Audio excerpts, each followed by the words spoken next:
everyone, how's it going? My name is Julia Lolishi and this is For the Record. There are so many different talented musicians here in Victoria, but today we're focusing on a blues vocalist and guitarist from Terrace, BC, Paul Black. Now, Paul has been described to be a dirty, aggressive, and interesting musician, and I had the opportunity to sit down with him and see just how talented he really is. She had the nerve! She had the nerve! She had the nerve! She had the nerve!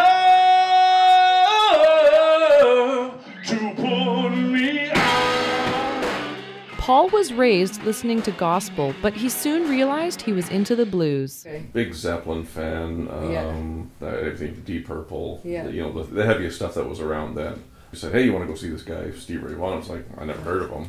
Totally blew my mind. I got back to Terrace and I was like, basically tore down all the posters on my wall. And then instantly I was into Hendrix, Steve Ray Vaughan, Buddy Guy, B.B. King, that kind of stuff. That kind of got you into the blues. Yeah. And Steve Ray Vaughan is a very heavy-handed, kind of aggressive blues guy, right? Yeah. So it was a easy transition, right?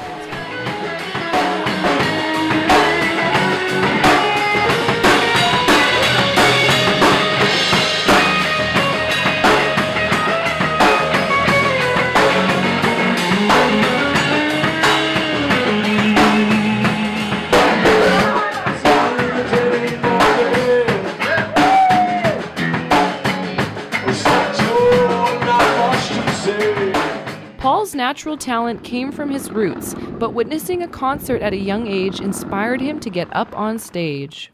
I did my first gig at I believe it was a junior high prom. Oh, and we actually played original music. Like I learned to write before I actually learned to cover songs. So first thing I did was write a song.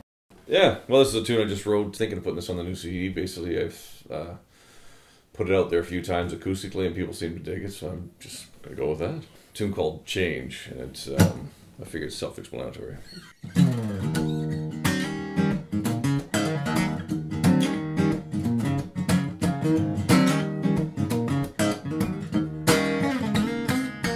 Just when I thought that I had the recipe, blow my horn like a Dizzy Gillespie, with little bits of freedom running down the back of my throat.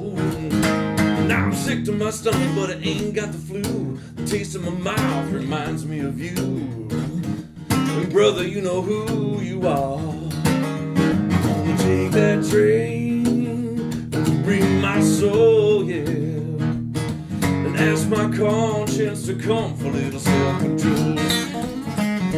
Take my feet, yeah, baby, on my pain. Lock it down in a boxcar that has no name. Where do you get inspiration from, or when you're trying to write a song, do you kind of enclose yourself in a room and sit down and try and write, or does it, walking around the street every day, does it just kind of come to you? Melodies will come and I'll just think of something that I think is a good topic, something worth singing about. I find it tough to have a fictitious, made up thing. It's like something I almost have to experience, or it's like it's not really, I'm not really writing it, but yeah, I'm always writing. Ooh, I'm ready for a little bit of change.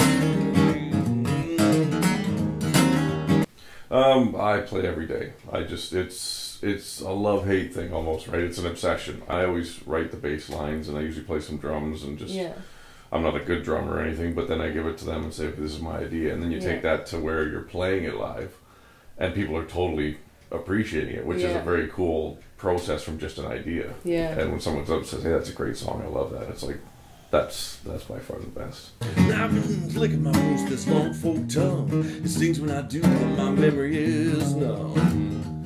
You think I would learn to learn?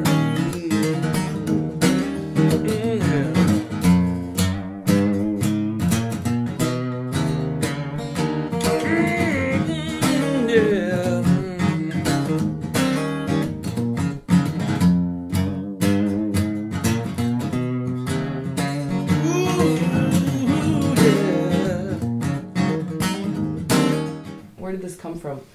How did you start? Honestly, the first riff I came up with that line just when I thought that I had the recipe, blowing my horn like a Dizzy Gillespie, and I thought, I love that line. Oh, so I ended up writing a whole song around that. But it's basically, you know, that the first line intros the idea of it as far as, you know, having the recipe to the answers to kind of life, right?